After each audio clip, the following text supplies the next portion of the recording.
você tem um projeto que, assim, pessoalmente, eu conheço razoavelmente, porque a gente sempre conversou muito sobre ele, que é essa construção da formação analítica que você desenvolve no hospital lá na China, né? Então, isso me parece que talvez seja o seu grande programa, né, o seu grande projeto de hoje, assim, né? E eu acompanhei como ele foi crescendo, a dimensão que ele tomou, a importância que ele tem, como eu entendo, para a própria China, né, para os chineses também, e para nós. E eu gostaria que você, então, retomasse, que você focasse agora esse projeto chinês, especialmente porque, assim, me parece que isso não é uma novidade da minha, né? Não sou eu que estou levantando isso, mas me parece que o Oriente tem uma certa resistência a esse projeto, a esse programa científico que é o inconsciente, né? A gente vê isso, já viu isso expresso na palavra de Lacan. Eu me lembro de Roland Barthes falando, contando a sua viagem à China, ao Japão, e como que ele via a dificuldade de se trabalhar a concepção de linguagem europeia, né? No caso dele, a semiologia. Então, me parece que assim, o teu desafio é muito grande e essa aplicação, vamos dizer, o quanto o Winnicott pode ser, parece estar sendo, um ocidental que encontra eco no Oriente, né? Eu não sei se uma coisa mais de raiz freudiana, do programa científico de inconsciente freudiano, ou mesmo lacaniano, isso funcionaria bem na China, como funciona o Winnicott, né? Então, eu gostaria que você retomasse esse projeto para nos deixar assim, mais familiarizado com essa possibilidade, porque ela está se dando, ela está indo bem, você está avançando nessa transmissão, né, lá na China. E eu gostaria que você nos contasse o que é que há de especial na tua transmissão que está tornando isso possível. O ensino brasileiro é uma oportunidade que eu aproveitei, digamos. Eu fui viajar para a China, visitar a China, encontrei um pessoal, um psicólogos, psiquiatras, melhor dito, no hospital, mediante relações de amizade, de conhecidos. E lá falei 20 minutos sobre Heidegger, sobre Winnicott, e eles, de repente, acharam que esse Winnicott é interessante. Elsa fez uma supervisão de um caso, acharam também super interessante. E nos convidaram de fazer aulas, de ensinar Winnicott no hospital deles. Um grande hospital assim, psiquiátrico, note bem, com 1.500 leitos para os internos, para ensinar Winnicott. O que a gente fez? A gente ensinou aquilo que a gente chama aqui do paradigma winnicottiano. Então, eu propus na Unicamp, então, inicialmente, estudo de Freud. Freud era o autor paradigmático da psicanálise. Em contato com Elsa, então, que era psicanalista, então, que se tornava psicanalista, mas não conseguia resolver certos casos de clínica, em termos de Freud, em termos edípicos, Elsa também começou a se interessar por Winnicott. O problema não é tanto o sexo, o problema é o ser. Muito bem. Eu entrei na leitura de Winnicott nesse momento. E me dei conta do seguinte: se você lê Winnicott e trabalha Winnicott e estuda todas as dimensões da sua contribuição, desde os bebês, em Freud você não tem bebê. Ainda não tem bebês. Bom, o outro vai dizer que eu estou errado, estou claramente errado, bebê, Winnicott fala, Freud fala do bebê. Freud fala dos bebês, mas o que ele diz é pouco, e, em primeiro lugar, ele trata esses bebês como, em termos do ego inicial, enfim, temos estruturas, que são estruturas de um psiquismo já desenvolvido. E de qualquer maneira, esse bebê freudiano é uma mente infantil. Mente. Freud é teórico da mente. Muito bem. O que eu não notei, então? Quando o Winnicott trata do seu bebê, esse bebê não tem mente ainda. Isso é uma das linhas por onde eu peguei Winnicott a partir de Heidegger e vice-versa. Porque Heidegger vai dizer, o Dasein, o ser humano aí, que no cotidiano, ele usa a sua compreensão de ser do instrumento para martelar, para usar o instrumento de fato. Ele usa seu envolvimento emocional, dizer assim, sua condição, disposição afetiva, ele usa isso. Muito bem. Mas ele não usa sua mente. Ele não é um cógito que executa certo número de operações por tabela, usando tecnicamente suas mãos ou os objetos de acordo com esquemas de uso de operações boladas por uma mente. O martelador martela porque no corpo dele, nos hábitos que ele tem, estão as regras, estão as remissões instrumentais.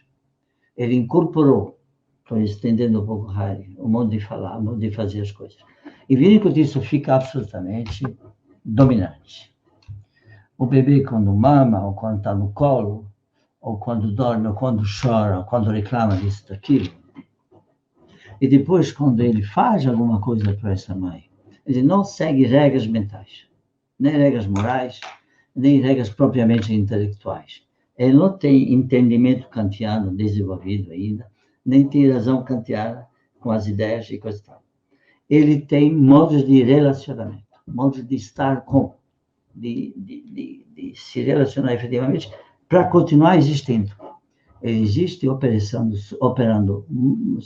somaticamente, executando suas operações somáticas num determinado estilo de vida. Ele convive com a mãe. Esse modo de ser não é mental. Muito bem. Descobrindo isso, eu descobri mais uma familiaridade, enfim, mais uma semelhança, assim, proximidade entre Winnicott e Heidegger e uma diferença entre Winnicott e Freud. Winnicott não trabalha, não estuda o aparelho mental. As suas perturbações, repressões que acontecem nesse aparelho, então, sintomas que esse aparelho mental gera, eventualmente. Winnicott estuda outra coisa, relações efetivas do bebê e depois da criança, depois do indivíduo humano, com outros indivíduos humanos. Muito bem.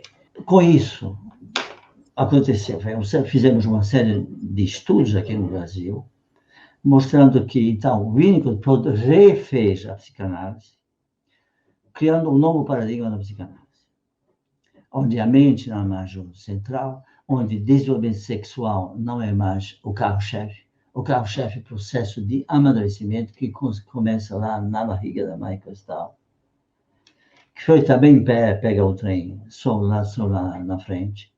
Os problemas, veja bem, os problemas psicanalíticos de Winnicott não são problemas freudianos. Aí isso toca o que eu encontrei na China. Em Freud, você tem problemas básicos assim. Você tem um desejo que é representado, que é ligado a uma representação, eu tenho um afeto. Essa relação é frustrada, é censurada. O indivíduo, então, o que ele faz? Ele pega essa relação, esse objeto, e coloca lá no lugar que se chama inconsciente. O afeto está lá, mas depois o afeto passeia e ele contagia outras representações e surgem os sintomas.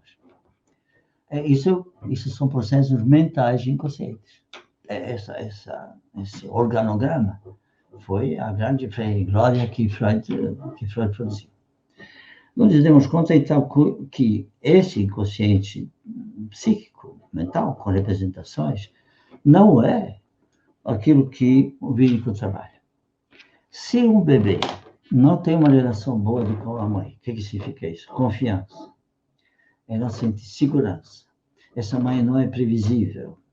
Tá? Não que ela ame, ela tem que ser previsível.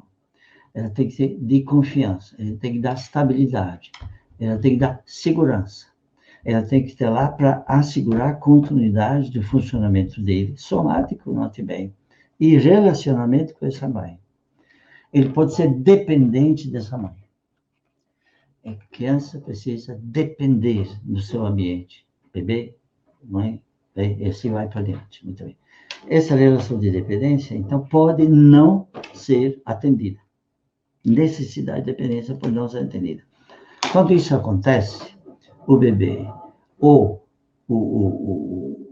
a criança, ou mesmo o adolescente, o adulto, não são reprimidos. O resultado não é repressão. O resultado inicial, no caso do bebê, é a aniquilação.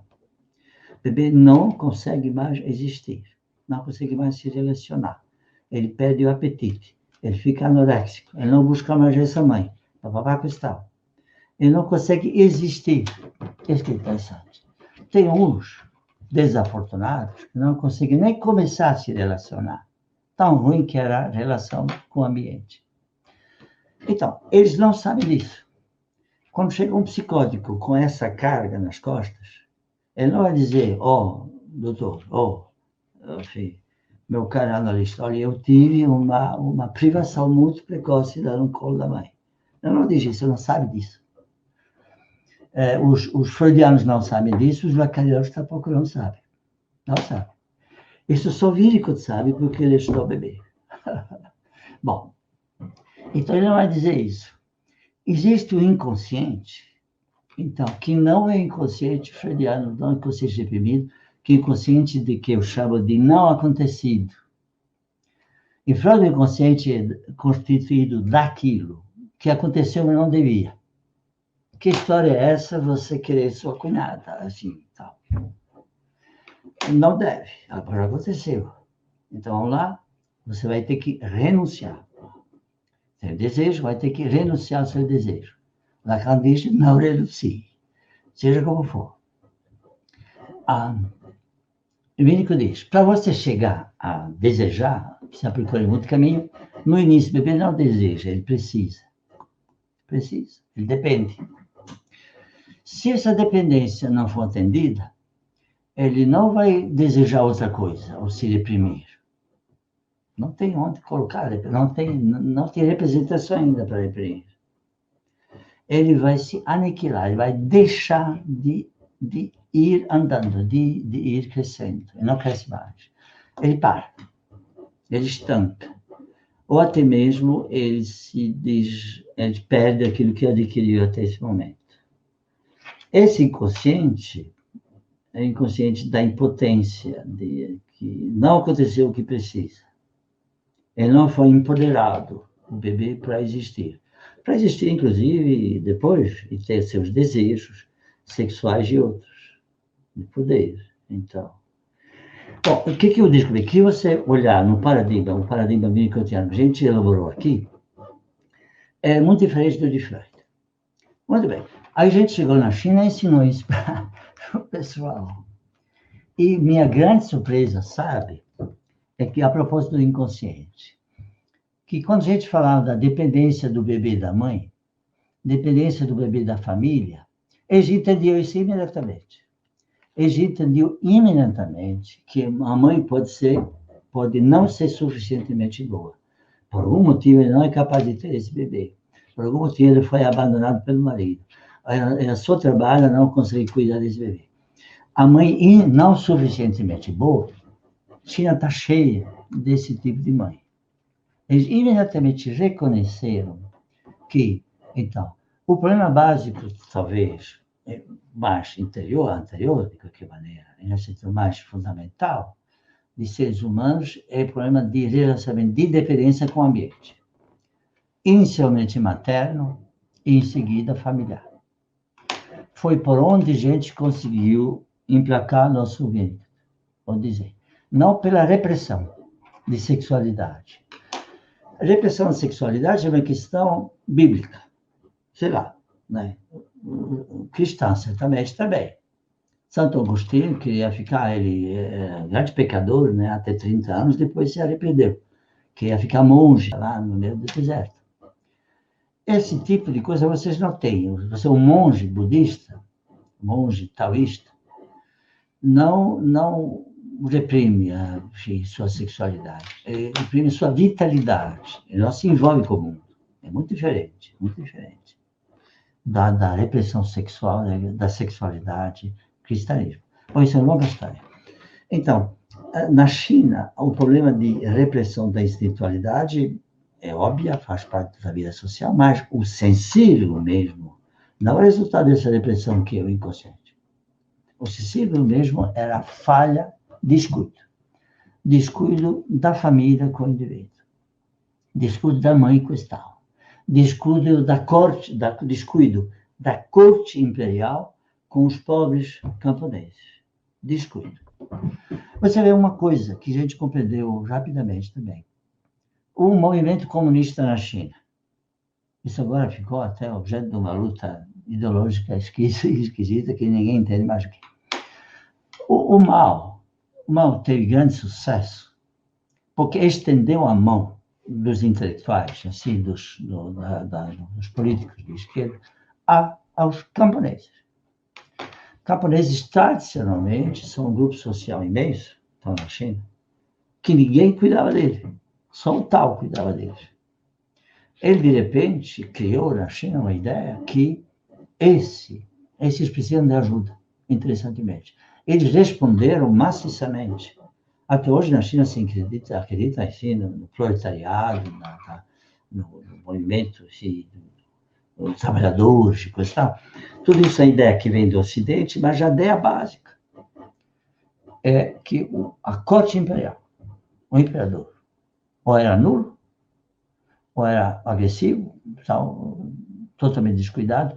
O império não consistia de inclusão da sociedade, de grande parte da população, na vida social. Não. Muito bem. Então, você tem na China paralelos com descuido ambiental na grande sociedade, na urbanização agora, nas relações familiares tradicionais, na relação mãe e bebê. Bom, o inconsciente winnicottiano interessou. O inconsciente de indivíduos que não tiveram o que precisavam ter para existir. Existir quer dizer se desenvolver mentalmente, serem capazes de trabalhar, capazes de se esforçar, capazes de contribuir, essas coisas winnicottianas de amadurecimento. Não de desejo, em primeiro lugar. Os chineses também casam. Sim, coisas assim, evidentemente. Mas, então, nas diferentes linhas do desenvolvimento humano, então, a sexualidade especificamente tem um peso apenas relativo, eu diria. Muito bem. E nesses outros aspectos, onde também tem o inconsciente de o não acontecido, é um inconsciente, ameaça de aniquilação. Isso foi por onde a gente entrou. Falhas ambientais gerando o não acontecido. Vou acrescentar uma coisa. Psicanálise freudiana consiste em dizer tudo que passa pela cabeça. O Winnicott vai dizer isso é bom, mas não basta. Se o indivíduo está com ameaça de aniquilação, ele pode dizer o que ele quiser, ele não chega lá. Porque a cabeça não chega lá. Quando ele foi aniquilado, o bebê ou o adolescente, ou a criança, ele não perdeu a cabeça, ele perdeu a si. Ele perdeu o poder se relacionar, poder crescer como alguém, se manter como alguém, note bem. Ele perdeu isso. Muito bem. Então, a clínica winnicottiana não pode, se trata disso, um problema não acontecido, para fazer acontecer o não acontecido, essa clínica não pode dizer, me diga o que não aconteceu. Ele não sabe o que não aconteceu. Ele sofre disso, mas não sabe. Então, o terapeuta deve ajudar. O que deve fazer o terapeuta? Ajudar o indivíduo para se dar conta do que não aconteceu. Como que ele pode fazer isso? Regredindo. Então, o típico paciente winnicottiano precisa voltar para trás, onde coisas ainda estavam bem, outra vez voltar para trás, onde nunca nada estava bem, e encontrar alguma coisa que permita que se vá bem no colo de analista. Minha presença no consultório, no setting analítico, muitas vezes é semelhante ao colo da mãe. Ele usa meu paciente, usa meu divã como se fosse o colo da mãe. Ele me usa como se eu pudesse estender para ele os braços de uma mãe que segura o seu filho, sua filha. Então, tratamento por permissão na regressão, essa regressão que dá a dependência, e oferecer as condições, isso é outra coisa. O terapeuta permite a regressão à dependência, e o terapeuta oferece um ambiente no qual se pode depender, do qual se pode depender. O paciente regride, precisa regredir, ele busca o que está acontecendo, e de repente encontra um colo, encontra um terapeuta que está aí aguentando esse paciente regredir. Aguentando. Vai ser semelhante, diz Winnicott, aquilo que a mãe faz. A mãe faz, ela aguenta esse seu bebê que precisa dela. A relação é semelhante. Terapeuta, no seu setting, sobretudo quando trabalha esses casos de regressão mais grave, é semelhante com a mãe que cuida do bebê. Relação humana de cuidado inicial, mãe-bebê, é modelo para a relação humana profissional, de cuidado profissional, entre terapeuta e o paciente. Bom, isso são elementos de paradigma winnicottiano. Ensinando isso, eles gostaram, os chineses. Eles entenderam sem nenhuma dificuldade como é importante regredir, como certas pessoas precisam regredir, como certas pessoas precisam de se tornar dependentes, e que o terapeuta, de repente, então, pode dizer, ok, eu vou cuidar de você. Para terminar, essa é uma longa história, né, Boca? Longa história. Agradeço essa pergunta, né? Porque isso permitiu de fazer valer, de repente, numa situação cultural diferente da nossa aqui, então, as virtudes do paradigma winnicottiano. A gente nunca pensava que podia ser um negócio assim. Encontramos, tá? Nessa necessidade do ambiente e tal. Necessidade da regressão.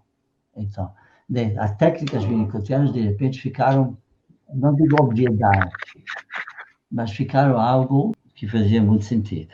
Fizemos um Winnicott brasileiro lá na China. Winnicott revolucionário. Winnicott que mudou os parâmetros dos cuidados com o outro, que mudou os problemas. Tudo bem, o problema não é mais reaver o regredido. O problema é estabelecer a segurança em si mesmo, se encontrar si mesmo. De um monte de coisas. Então, isso é que a gente está ensinando lá na China.